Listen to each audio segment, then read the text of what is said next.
Apakah ketika membaca Al-Quran adabnya sama dengan ketika melakukan sholat harus menutup aurat juga? Yang itu untuk kesopanan baca. Baik. Karena kan saat kita bacakan firman Allah, ibu bapak merasa disaksikan Allah nggak? Dilihat Allah iya. Jadi tutup adab itu auratnya dan sebagainya. Ini lakukan yang terbaik.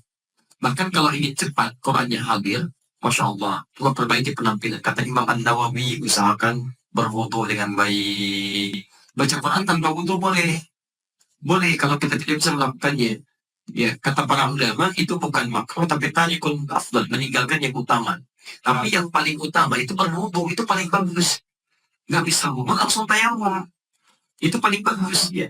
Tapi kalau sekedar membaca saja bisa dibasui segala menghafalkan Quran tiba-tiba batal wudunya misalnya kan. Nah itu kalau mau diteruskan silakan gak ada masalah. Baca saja. Tapi kalau bisa tayamum itu lebih bagus. Teruskan dan keutamanya akan beda. Menghadap ke arah kiblat, meningkat tinggi dengan baik, Masya Allah, itu akan lain. Akan lain. Baik. Bagaimana menjaga hafalan Al-Quran? Pertama, jangan bermaksiat. Ya, kalau bermaksiat, itu Qurannya bisa hilang. Bisa pergi, kan? Yang kedua, mulai mengamalkan kandungan Qurannya. Ya, mengamalkan kandungan Qurannya. Begitu menghafal, tingkatkan ibadah. Ya, tahajud tingkatkan, ya kan? Dan perbuatan baik tingkatkan. Biasanya kalau sudah seperti itu akan lebih mudah. Yang ketiga, cintai Quran.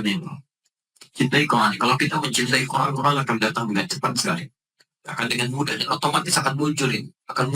Kadang-kadang belum hafal Quran tapi sudah muncul.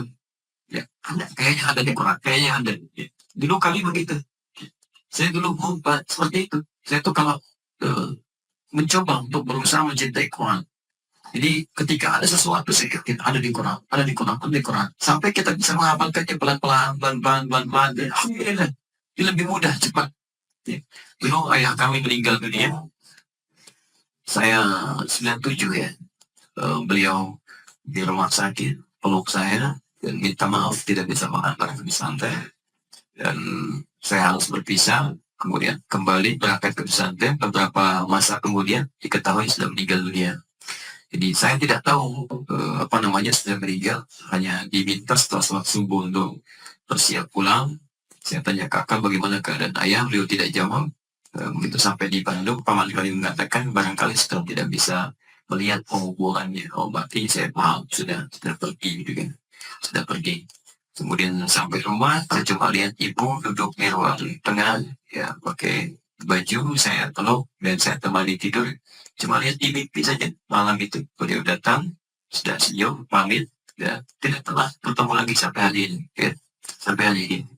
Dari situ saya lihat ternyata Masya Allah, beliau mengajar di daerah kami, ya, di kampung kami, ajar di musola, sekarang jadi masjid. Itu saya selalu dibawa.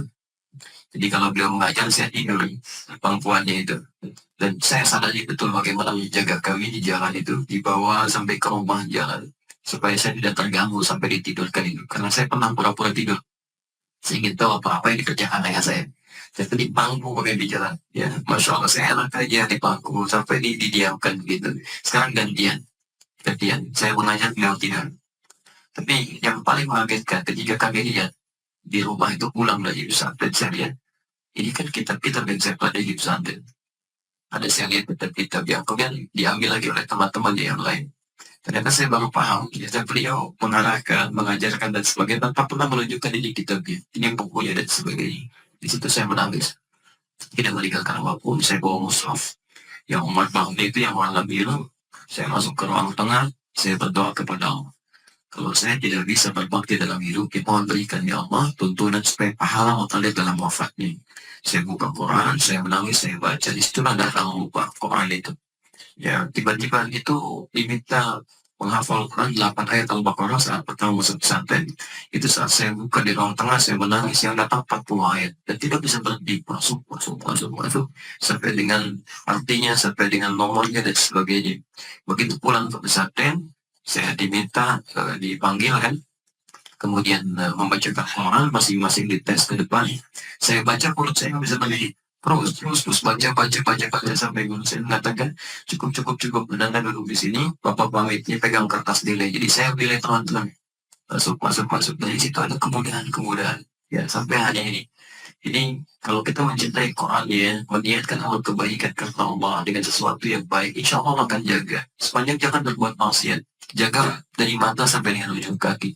Ya dari pikiran kita yang positif pada Allah, pandang yang baik-baik, terus berpikir yang baik. Ya jangan terlalu banyak menginginkan dunia ya. Untuk apa gitu? Jadikan dunia untuk bekal ke akhirat sesuai dengan porsi yang Allah percayakan. Ada yang pakai ilmu, kedudukan, harta benda, macam-macam gunakan untuk kebaikan. Maka di situ ada kebaikan kenikmatan hidup yang kita rasakan. Ya. Tapi yang unik juga itu, begitu ada guru olahraga, namanya Pak Gembira itu. Beliau gembira terus, gak pernah, ya, gak pernah, gak pernah gembira itu tuh. Nah, mohon maaf gitu ya. Kemarin kan ada ujian, anak nggak ikut, jadi bapak kasih 6, yang lain 8 gitu ya. Saya bilang nggak apa-apa Pak, mohon izin kemarin ayah saya meninggal, jadi saya tidak bisa ikut. Oh begitu, baik. Sebagai rasa turut berduka cita, Bapak jadikan 6 menjadi 8. Selalu ada kebaikan-kebaikan lain dalam hidup. Kita gak pusing. Kan kalau kita pusing dengan sesuatu, rahmat tidak akan turun. Kan? Baik, jelas ya.